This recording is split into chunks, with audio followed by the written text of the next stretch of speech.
प्यारे बच्चों, कल आप लोगों ने पढ़ा था कि गद्य साहित्य क्या है, इसका विभाजन कब और कितने कालों में हुआ है। आज मैं आपको उसके आगे का पढ़ाऊँगा कि गद्य की कितनी विधाएं होती हैं। तो गद्य की मुख्य रूप से 13 विधाएं होती हैं। उनमें से पहली है निबंध। निबंध क्या है? तो निबंध गद्य की नवीन विधाओं में सबसे महत्वपूर्ण विधा है और यह विकसित विधा है जो गद्य की किसी एक कसौटी को, इसको गद्य की कसौटी कहा जाता है। इसका प्रयोग दार्शनिक बौद्धिक विचारों की अभिव्यक्ति के लिए किया जाता है। इसके प्रमुख निबंधकार होते हैं रामचंद्र शुक्ल, गुलाब राय और हजारी प्रसाद द्विवेदी आदि। दूसरे है कहानी। गद्य की दूसरी विधा कहानी है। यह आधुनिक साहित्य की लोकप्रिय विधा है। इसका किसी यात्रा, घटना, भाव, संवेदना आदि की मानसिक अभिव्यंजना करना होता है। इसके प्रमुख कहानीकार हैं जयशंकर प्रसाद, मुंशी प्रेमचंद, जैनेन्द्र अज्ञे आदि। और तीसरी गद्य की विधा है नाटक। यह अत्यंत प्राचीन विधा है। नाटकों में पात्रों, घटनाओं और चित्रण किसी जन्मजात की अनुकृति के रूप में किया जाता है और इसके प्रमुख नाटककार हैं भारतेंदु हरिश्चंद्र, जयशंकर प्रसाद और उदयशंकर भट्ट। गद्य की चौथी विधा है एकांकी। यह नाटक का ही एक अन्य रूप है। एकांकी किसी एक महत्वपूर्ण घटना, परिस्थिति या समस्याओं के आधार को मानकर किया जाता है। इसके प्रमुख लेखक डॉक्टर रामकुमार वर्मा, उपेंद्र नाथ अस्क और विष्णु प्रभाकर आदि हैं। इसके बाद चौथी गद्य है उपन्यास। उपन्यास उस विधा को कहते हैं जिसमें मानव चरित्र एवं उसके रहस्यों को कलात्मक रूप से और संवादों के माध्यम, घटनाक्रमों एवं पात्रों के माध्यम से चित्रात्मक प्रस्तुत करता है। इसके प्रमुख उपन्यासकार हैं मुंशी प्रेमचंद। मुंशी प्रेमचंद को ही उपन्यासों का जनक कहा जाता है।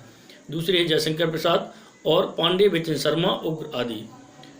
गद्य की छठवां है जीवनी। यह एक साहित्यिक की महत्वपूर्ण विधा है जिसमें महापुरुष, विख्यात व्यक्ति के जीवन की घटनाओं, आर्थिक कार्यकलाप और उनके गुणों, आत्मीयता, औपचारिकता और गंभीरता से व्यक्त किए जाते हैं। इसके प्रमुख लेखक हैं गुलाब राय, रामविलास शर्मा आदि है। गद्य की 7वीं गद्य है आत्मकथा। आत्मकथा जीवन के समान लोकप्रिय विधा है जिसे लेकर स्वयं अपने जीवन की कथा को पाठकों के समक्ष आत्मीयता के साथ रखा जाता है। इसके प्रमुख लेखक हैं गुलाब राय और यशपाल। गद्य की 8वीं विधा है जैसे रेखा चित्र। यह शब्दों को रेखा और चित्र के योग से बनाता है। इसे शब्दों की कलात्मक रेखाओं द्वारा किसी व्यक्ति, वस्तु अथवा घटना के बाह्य एवं आंतरिक स्वरूप का शब्द चित्र इस प्रकार प्रस्तुत किया जाता है कि पाठक हृदय से इसका सजीव यथार्थ चित्र अंकित हो जाता है। रेखा चित्र कहानी और विधा के बीच की कड़ी है। इसके प्रमुख लेखक हैं महादेवी वर्मा, अमृत राय और प्रकाश चंद्र गुप्त। इसी क्रम में 9वां है गद्य संस्मरण। इसमें व्यक्ति लेखक की स्वयं के अनुभव की किसी वस्तु, व्यक्ति, घटना की आत्मीयता एवं कलात्मकता के साथ विवरण प्रस्तुत करता है। इसके प्रमुख लेखक हैं श्री नारायण चतुर्वेदी, बनारसी दास चतुर्वेदी आदि।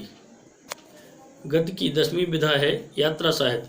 यह साहित्य एक रोचक तथा मनोरंजक प्रधान विधा है। इसमें एक विशेष स्थलों का यात्रा, सरस और सुंदर वर्णन किया जाता है। इसके प्रमुख लेखक राहुल साकृत्यायन, देवेंद्र सत्यार्थी, विनय मोहन शर्मा आदि हैं। 11वीं है रिपोर्टाज। मूलतः यह फ्रांसीसी शब्द है और अंग्रेजी के रिपोर्ट शब्द का पर्यायवाची है। इसका साहित्यिक नाम किसी घटना का इस प्रकार वर्णन किया जाता है जिससे पाठक उससे प्रभावित हो जाते हैं।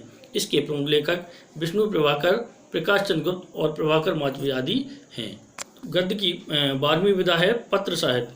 पत्रों के माध्यम से किसी व्यक्ति में से संबंध बनाकर किसी पर जो लिखित शब्द वार्तालाप या प्रारंभ किया जाता है, इसका संपूर्ण संकलन के रूप में पत्र साहित्य कहलाता है। इसके प्रमुख लेखक हजारी प्रसाद द्विवेदी, पदम सिंह और प्रेमचंद शर्मा आदि है, प्रेमचंद जी आदि है।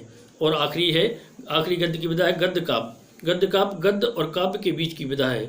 इसमें गद्य के माध्यम से किसी भावपूर्ण विषय की काव्यात्मक अभिव्यक्ति की जाती है। गद्य काव्य के प्रमुख लेखक वियोगी हरि, श्री रामकृष्ण बैनीपुरी और रामकृष्ण दास आदि है। तो बच्चों, आज गद्य का यहीं समाप्त होता है। कल हम आपको पद के बारे में बताएंगे। तो आज जो हमने आपको पढ़ाया उसको आप अपने नोटबुक पर लिख लें और आगे के लिए तैयारी कर लें।